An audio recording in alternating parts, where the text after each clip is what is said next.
Bienvenue chers élèves, chapitre 3, dérivation, cours et exercices, partie 1. Rappel, dérivabilité d'une fonction en un point. Définition, soit f une fonction définie sur un intervalle ouvert i contenant a. On dit que f est dérivable en a si et seulement si il existe un nombre réel L tel que la limite lorsque x tend vers a de f de x moins f de a sur x moins a égale L. Ce nombre L, lorsqu'il existe, est appelé nombre dérivé de f en a, ou plus simplement dérivé de f en a, et noté f' de a. Remarque, en posant x moins a égale h, on a f' de a égale limite lorsque h tend vers 0 de f de a plus h moins f de a sur h. Exercice 1. Soit a et b deux réels non nuls. On considère la fonction numérique f définie par f de x égale x carré sur a, qui multiplie partie entière de b sur x pour x différent de 0, et f de 0 égale 0. Montrez que pour tout x de R étoile, f de x sur x moins b sur a en valeur absolue est inférieur strictement à valeur absolue de x sur a. Puis en déduire que f est dérivable en 0. Corrigé de l'exercice 1. Montrons que pour tout x de R étoile, valeur absolue de f de x sur x moins b sur a est inférieure strictement à valeur absolue de x sur a. Pour tout x de R étoile, on a f de x sur x égale x sur a qui multiplie partie entière de b sur x. Rappel, pour tout réel t, on a partie entière de t inférieure ou égale à t et inférieure strictement à partie entière de t plus 1. Partie entière de t moins t est compris entre moins 1 et 0. Et valeur absolue de partie entière de t moins t est inférieure strictement à 1. Or, pour tout x de R étoile, on a valeur absolue de partie entière de b sur x moins b sur x est inférieur strictement à 1. Donc, en multipliant les deux membres par valeur absolue de x sur a, on va obtenir valeur absolue de x sur a qui multiplie valeur absolue de partie entière de b sur x moins b sur x est inférieur strictement à valeur absolue de x sur a.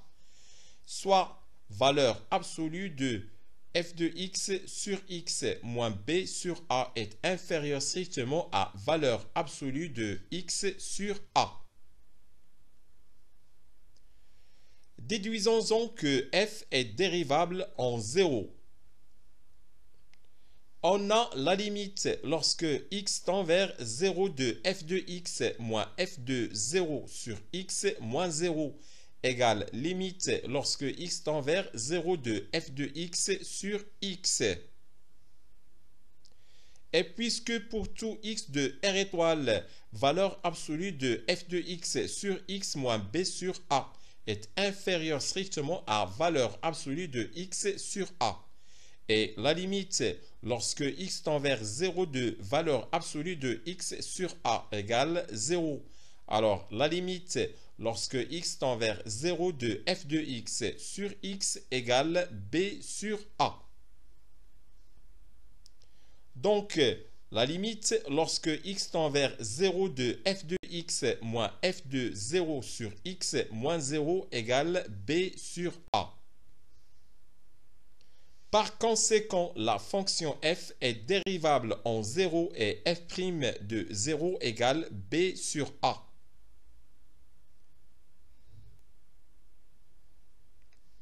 Soit f une fonction dérivable en a. On a la limite lorsque h tend vers 0 de f de a plus h moins f de a sur h égale L. Donc, la limite lorsque h tend vers 0 de f de a plus h moins f de a sur h moins L égale 0. On considère la fonction phi définie sur l'intervalle ouvert moins r avec r supérieur strictement à 0 par phi de h égale f de a plus h moins f de a sur h moins L pour h différent de 0 et phi de 0 égale 0. On a f de a plus h égale f de a plus L qui multiplie h plus h qui multiplie phi de h avec la limite lorsque h tend vers 0 de phi de h égale 0. Réciproquement, on peut vérifier que la dernière condition implique que f est dérivable en a. On énonce propriété soit f une fonction définie sur un intervalle ouvert i de centre a. I, c'est l'intervalle ouvert a moins r, a plus r avec r supérieur strictement à 0. F est dérivable en a si et seulement si il existe un réel L et une fonction phi définie sur l'intervalle ouvert j moins r tel que pour tout h de j, f de a plus h égale f de a plus lh plus h phi de h avec la limite lorsque h tend vers 0 de phi de h égale 0. Continuité et dérivabilité. Soit f une fonction dérivable au point A. On a la limite lorsque x tend vers a de f de x. C'est la limite lorsque h tend vers 0 de f de a plus h. Égale limite lorsque h tend vers 0 de f de a plus lh plus h phi de h qui est égal finalement à f de a. D'où propriété toute fonction dérivable en un point est continue en ce point. Attention, la réciproque est fausse. Donnons un contre-exemple. Soit f la fonction numérique définie sur R par f de x égale valeur absolue de x. Nous savons que f est continue en 0. Cherchons si elle est dérivable en ce point. Pour tout réel non nul x, on a f de x moins f de 0 sur x moins 0 égale valeur absolue de x sur x. D'où la limite lorsque x tend vers 0 plus de f de x moins f de 0 sur x moins 0 égale limite lorsque x tend vers 0 plus de x sur x. Et cette limite est égale à 1. Et maintenant la limite lorsque x tend vers 0 moins de f de x moins f de 0 sur x moins 0 égale limite lorsque x tend vers 0 moins de moins x sur x et qui est égal à moins 1. Donc f n'est pas dérivable au point 0 puisque les limites à droite et à gauche du taux d'accroissement sont différentes. Approximation d'une fonction dérivable en un point par une fonction affine. Soit f une fonction dérivable en a. On a la limite lorsque h tend vers 0 de f de a plus h moins f de a sur h égale f' de a. On pose epsilon de h égale f de a plus h moins f de a sur h moins f' de a. Donc, f de a plus h égale f de a plus f' de a qui multiplie h plus h epsilon de h avec la limite lorsque h tend vers 0 de epsilon de h égale 0. Et par suite, f de a plus f' de a qui multiplie h est une valeur approchée à h epsilon de h près de f de a plus h. Comme la limite lorsque h tend vers 0 de epsilon de h égale 0, le terme h epsilon de h est négligeable devant f de a plus f' de a qui multiplie h pour h très petit. Soit f de a plus h est à peu près égal à f de a plus f' de a qui multiplie h. On peut aussi, en posant x égale a plus h, obtenir f de x est à peu près égal à f de a plus f' de a qui multiplie x moins a.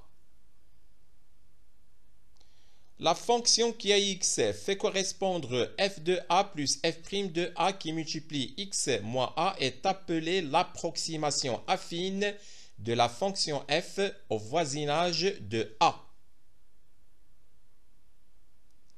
On écrit f de x est à peu près égal à f de a plus f' de a qui multiplie x moins a au voisinage de a, où f de a plus h est à peu près égal à f de a plus f' de a qui multiplie h au voisinage de 0.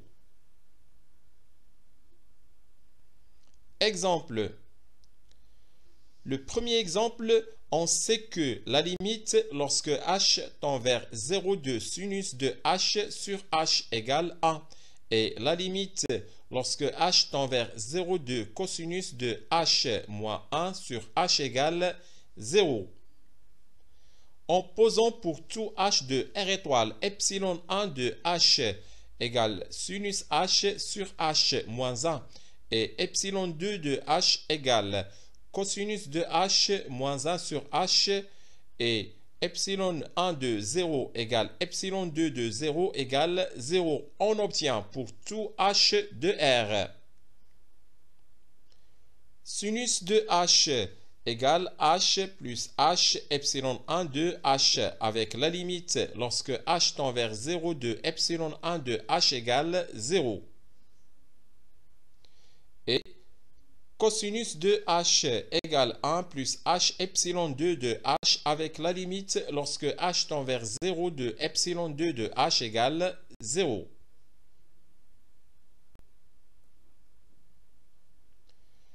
Deuxième exemple, soit f, la fonction numérique définie sur R plus par f de x égale racine carrée de x. Pour tout h de l'intervalle moins 1 plus l'infini privé de 0, on a f de 1 plus h moins f de 1 sur h égale racine carrée de 1 plus h moins 1 sur h et qui est égal à 1 sur racine carrée de 1 plus h plus 1. Donc, la limite lorsque h tend vers 0 de f de 1 plus h moins f de 1 sur h égale 1/2. La fonction f est donc dérivable au point a égale 1 et f' de a égale 1/2.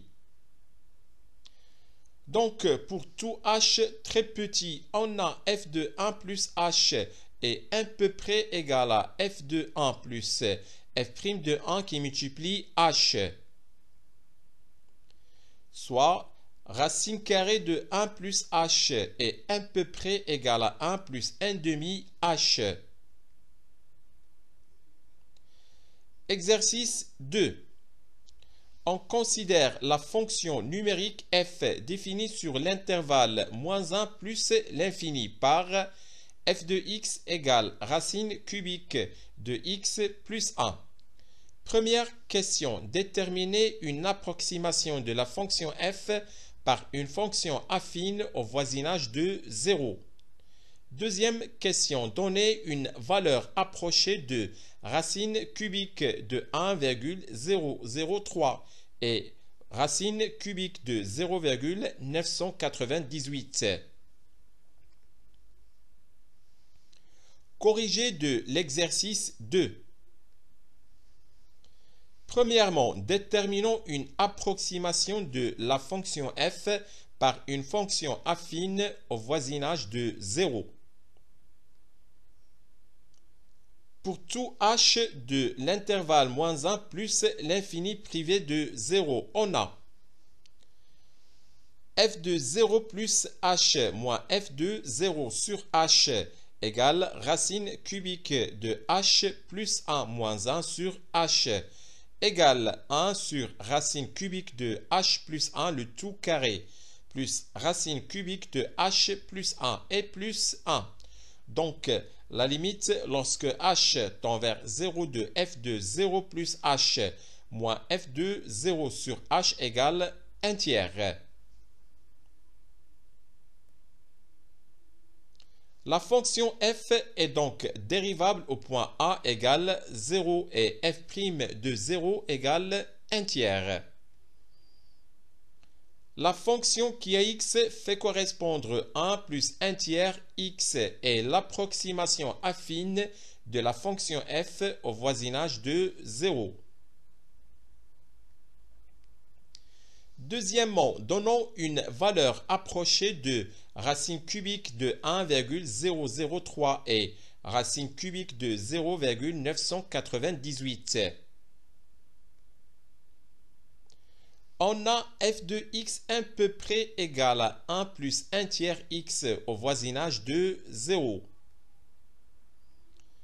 La racine cubique de 1,003 égale f de 0,003 et comme f de 0,003 est à peu près égal à 1 plus 1 tiers qui multiplie 0,003 soit f de 0,003 est à peu près égal à 1,001. Alors, racine cubique de 1,003 est à peu près égal à 1,001.